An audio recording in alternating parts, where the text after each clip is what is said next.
All right, we're back for another battle report for Legions Imperialis.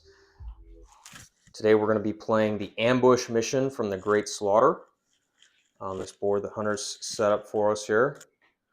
And we have two secondary objectives that have been predetermined by the mission. I am going to be playing the Defiant. I'm going to be the defender.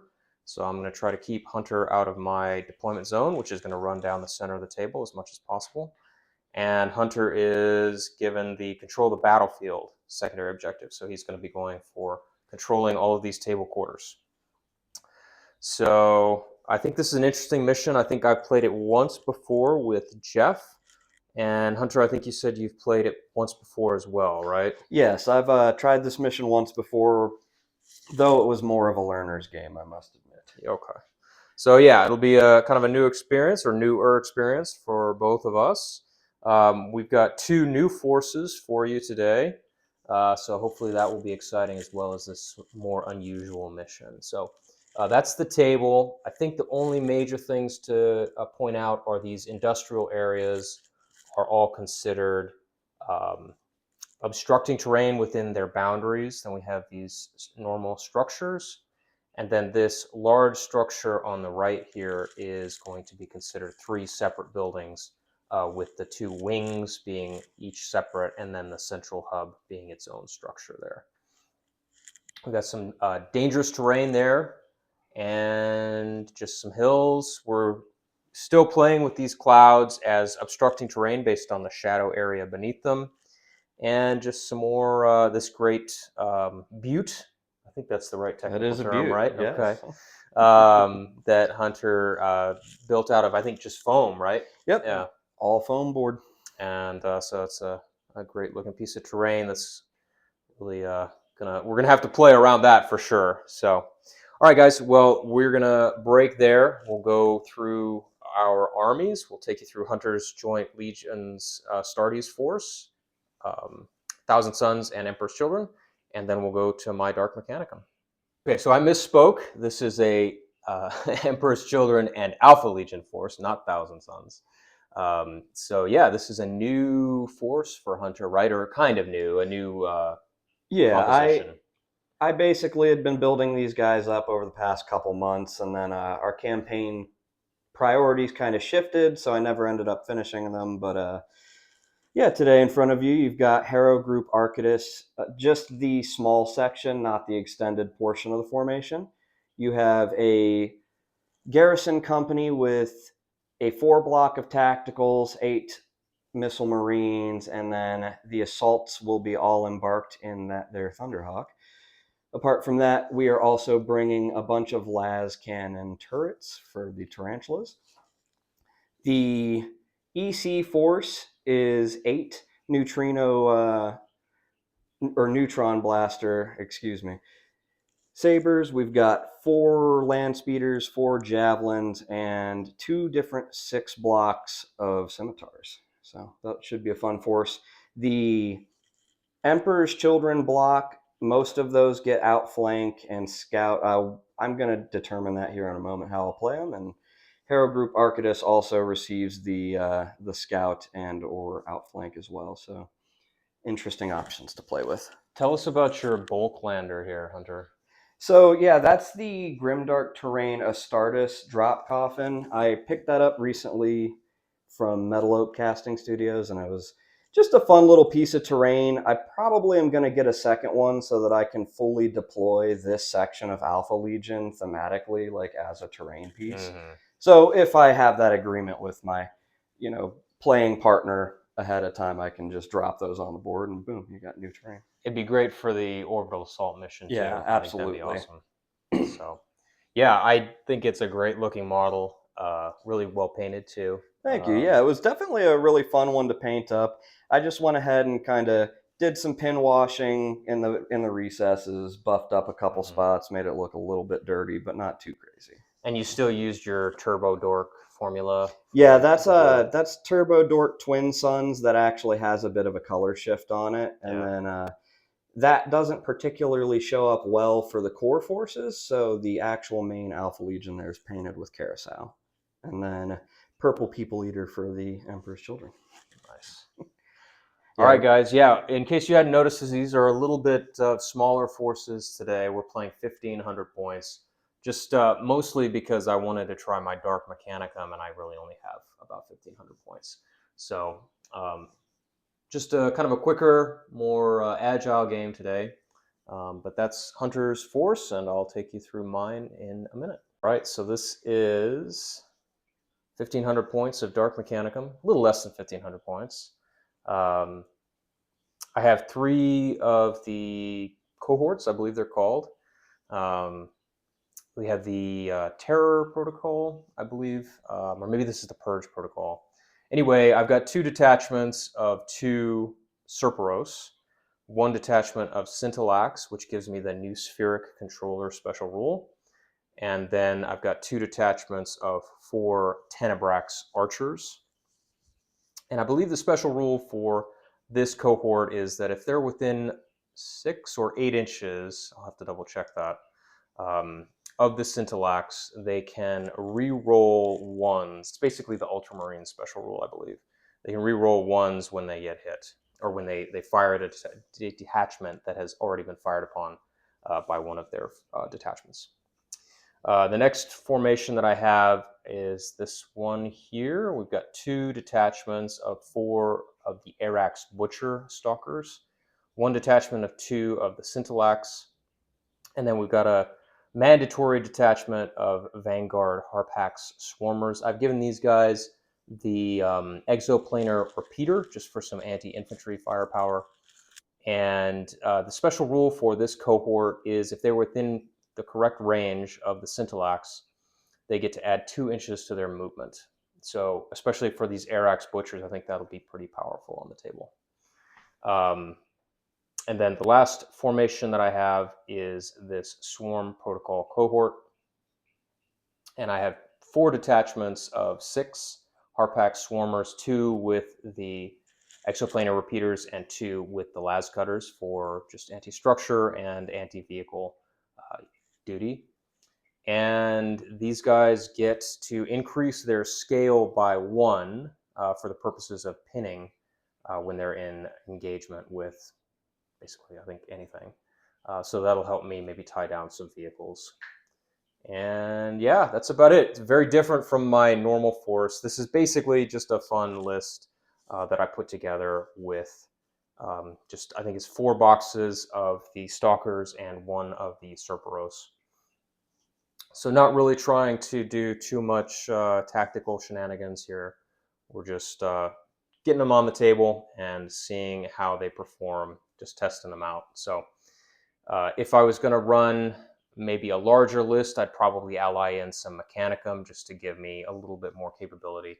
Like I'm especially a little concerned about that Thunderhawk. I don't have too much that's going to be able to take care of it. So a larger list, I'd probably try to include more of a combined arms element into this. But for right now, we're just trying the Dark Mechanicum, seeing how they work on the table and how they play. So I'm going to be the defender in this scenario, so I'm going to be deploying down the center. So once we get done with that, we'll check in with you and show how things went. So this Forged Fane of the Dark Mechanicum is under attack. I've deployed pretty much down the center of the table, as you can see here. And then Hunter's got most of his force on the right there, a little bit on the left, and then over on this side, most of the Emperor's Children coming in with their the jet bikes and the javelins and the sabers. So I think this is going to be an interesting game. I've got my las cutter Harpax over here. I put them there mostly because of these strong buildings near the side of the objective. And then I garrisoned a small unit of the Harpax with the exoplanar repeaters. And then I positioned most of my heavy stalkers kind of towards the center of the table to sort of react to whatever Hunter, however Hunter deployed. So pretty simple. I think my plan is just to hold out and use my Arax to try to push on any objectives that seem vulnerable, and then everything else just providing fire support. So, yeah, I think that's about it, guys. Hunter, do you have any thoughts about the deployment, about the mission before we get started? No, nothing too crazy. Anything you didn't see of my force currently is sitting off to the side and outflank for later. All right. We are playing with a clock today. It's kind of a play test, just seeing how GW's timings work, and just trying to keep the game length down a little bit. Hunter and I did pretty well in the last game, but I think Legions Imperialis just in general is a pretty lengthy game. So just kind of experimenting with different ways to keep that down if we can. So that's it for deployment. We'll go ahead and do movement, and we'll check in with you after that. All right, this is the end of movement turn 1.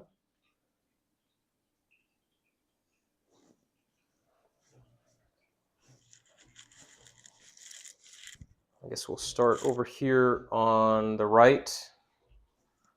Hunter maneuvered some of his infantry and the Sakaran Punishers around on the right. We're going to come in on this objective, I think, and this industrial area, obstructing terrain. Brought his Thunderhawk in with his Assault Marines, dropped them off, and then charged my Tenebrax, who had overwatched against the Thunderhawk and got a couple of hits, but that 2+ save on the Thunderhawk came through and saved every wound or every hit. I garrisoned some of my Harpacks in this small structure here, looking to counter this push by the Scimitars. And then moving through to the building here, I just garrisoned it in each of the wings with some of my Harpacks, and just redeployed a little bit with the heavy stalkers, trying to cover against these javelins down here. Over here on the top of the board, I charged the tarantulas with my Arax, and just repositioned a little bit with the Serperos. And then over here, I charged with the Arax against the sabers and the javelins. And I don't think the javelins or the scimitars are pinned because they're skimmers. So you might want to look at that. But yeah, that's about it. Hunter's still got his Land Raiders with the plasma guns and a couple of land speeders and some more Sakaran Punishers in reserve. So I'm kind of being a little cagey in the center here, just to make sure I'm ready to respond to any further pushes by those units. So pretty basic first turn, I think. We're going to look up that rule about skimmers, and we will check back in with you after combat turn 1. All right, this is the end of combat turn 1. Start over here on the right. Hunter's Assault Marines tore through the Tenebrax, killed 2 of them, did 2 wounds, or 1 wound to each of the others. So those are probably going to be out after this next coming turn. Did some exchange of fire between the Harpacks and some of Hunter's outflanking units. I was able to destroy 3 of the javelins here, but the return fire wiped out the whole detachment in this wing of the building. Fired with my Serperos at the Thunderhawk, but didn't do any damage. Over here, my Arax were able to kill a few of the Scimitars and 4 of the Sabers, which withdrew back to the table edge. I imagine with the neutron beams, I don't know, especially because all of my construct shields were knocked out during the overwatch from Hunter's Sabers. I'm not sure how good of a position they're in for next turn, but we'll see. I've still got my Tenebrax up here on the hill, waiting for Hunter to bring his reserve forces in with the Scintillax. Move my Serperos up towards that top objective, and my Arax were able to take out those 4 tarantulas. So yeah, I'm not sure. I think I got a pretty lucky here this turn. I think the wind is going to change next turn when Hunter's able to bring more of his forces to bear. What are your thoughts, Hunter? Nothing too crazy. A little bit of a misdeploy. Other than that, everything's moving along. Okay. All right, guys. Yeah, so we will get our movement done for turn 2 and check in with you after that. All right, this is the end of movement turn 2. Still a fairly congested melee over here, fighting for this objective. Hunter brought his forces around on the right, garrisoned this building with his plasma legionnaires, disembarked from these Land Raider Proteus, right? Correct. And then brought his scimitars and sabers over, falling back from these Arax. So he baited me in, brought his Sikaran and Punishers in, so I don't think these Arax are going to be much longer for the world. Kind of repositioning in the center with the Serperos, the Scintillax, and bring in more Scintillax and the Tenebrax over to try to counter this push. A couple Serperos here. The Harpax I moved out of the building because I thought they were going to get smoked by Hunter's missile launchers in that building there, and then bring in the Arax around on the right, or on the top side of the table there. So that's about it, guys. We're going to wrap up there, and we'll check in with you after combat. All right, guys, this is the end of combat turn 2. These Punishers definitely did some serious damage to the Arax. Took off 2 and did a wound to another one. Probably should have charged in earlier. I was afraid that if I charged into these scimitars, I would kill the 2 in the front and then be unengaged for Hunter's sabers to tear me up with the neutron blasters. So I think I jumped out of the frying pan into the fire with that one. But over here, the Land Raiders came in. The Serperos were able to destroy all 4 of them with fire from their storm laser cleansers. And then combined fire from the Scintillax knocked out the 4 land speeders that were there. And that was about all that I was able to do this turn. The combat definitely went Hunter's way here on this objective, so he's going to have control of that this turn. Thunderhawk came in, did some damage to the Serperos, definitely knocked down the last couple of construct shields, and I think that was combined with fire from the missile launchers, right? Yeah, that was combined fire. Yeah. And then that's about it on my end, just kind of moving up to counter the main force that Hunter sort of brought in on this kind of the east and southern side of the table. Anything I missed, Hunter? Any thoughts about how the game's going? No, yeah, I think you got it covered. Okay, great. I'll give you one last shot here, guys, and then we'll break. As far as objectives go, I think you're going to have that one. I still have these 4. Yeah. So it'll be you had 8 16 to 3, I believe, because you get 3 points. Yeah, for holding your. Yeah. Oh, I think it's more. I think it's 5 for them. Yeah, I get 5 out of that. Oh. So yeah. Whoop. So yeah, so 16 to 5 at the end of turn 2, and we will check back in with you after movement turn 3. All right, this is the end of combat. This is the end of movement turn 3. I made a charge with my Arax against 4 of Hunter's Sikaran Punishers, and let's see, we got infantry moving up onto the objective. Made some pile-in moves between the Assault Marines and the Harpax. And the garrisons still stand put, looking to put probably some light AT fire into the walkers. Sabres moved up with those neutron blasters, pretty scared of them. I was able to get a small charge off, engaged one of them with the Harpax. And then over here, I was able to make a charge with the Arax against these Sikaran Punishers. Took 1 casualty during the charge to Overwatch. And then in the center, it's really been just repositioning, trying to hang on to the objectives that I've got. So that's about it, guys. Gonna wrap up combat, and we'll check in with you after that. All right, guys, this is the end of combat turn 3 and the end of the game for us, I'm afraid. it's just getting a little late, and we need to. I have an engagement that I have to go and take care of. So we're going to call it here. You can kind of see the situation hadn't changed too much. I guess just starting over here, destroyed one of the Sakarans.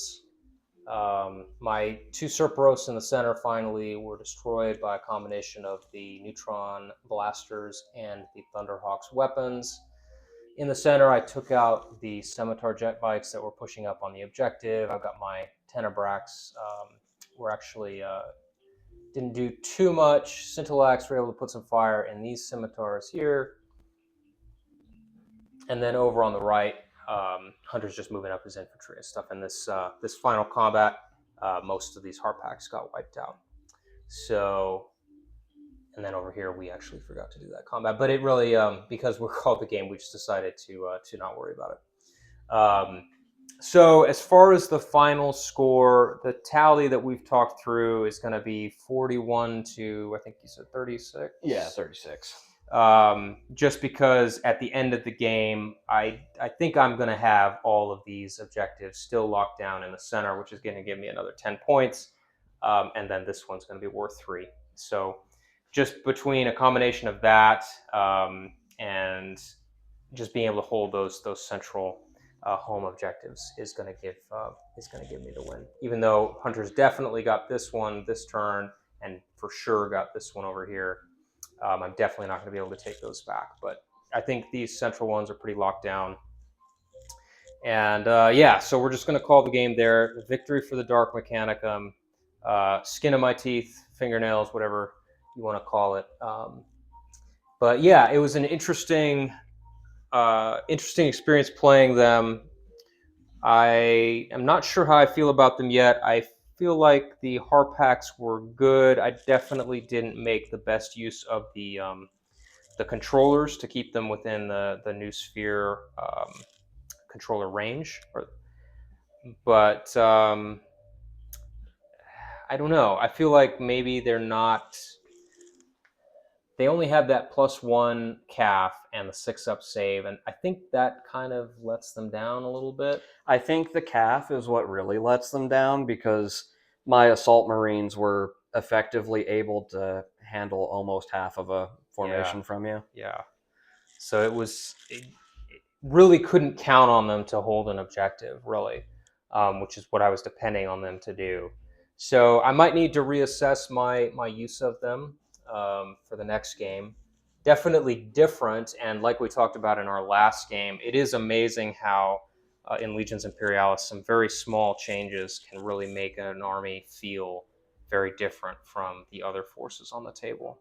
Agreed. Your force was very much so completely different to any other force that I've fought, and the game played out very differently. So yeah, absolutely. So I think those are my final thoughts. How'd you like the Hero group, Hunter? What do you think about it? I think Hero Group Arcadus was actually interesting and cool to use. I personally didn't get the best use, but once again, I had a misdeployment at the beginning where I put those sabers right within first turn charge distance. Next time, what the intended goal would have been would be block them out with my assault legionaries, then bring in Arcadus behind them or from a pincer maneuver. So I think if I got to use them again, I could use them effectively, definitely. But otherwise, I think they're a fair value for their points, honestly. I don't think it's very OP at all. I think they get a lot of hate for the plasma guns, but I think against this particular force, because Light AT, I think Light AT is actually quite good against the Dark Mechanicum. Yeah. So I think they're pretty strong, at least in this situation. Yeah, I think they were the right tool for the job. I would say the scimitars, on the other hand, they were completely mismatch of wrong unit for wrong force. Just they can't do anything against anybody but the Harpacks. And with how close you get to the Harpacks that fast, you're not going to be able to get a usage out of them. And it's like you were saying with the Assault Marines, it's not like you need help dealing with the Harpacks. Yeah, no. But all right, guys. Well, thanks for watching. I hope you enjoyed this battle report and this glimpse of the Dark Mechanicum. Hopefully, we'll see them again soon on the channel. Big thanks to Hunter for hosting and being my opponent today. And You're welcome. thanks Glad so to much have you. for the game, Hunter. Thank you. So we're going to sign out there, guys. We'll see you in the next video.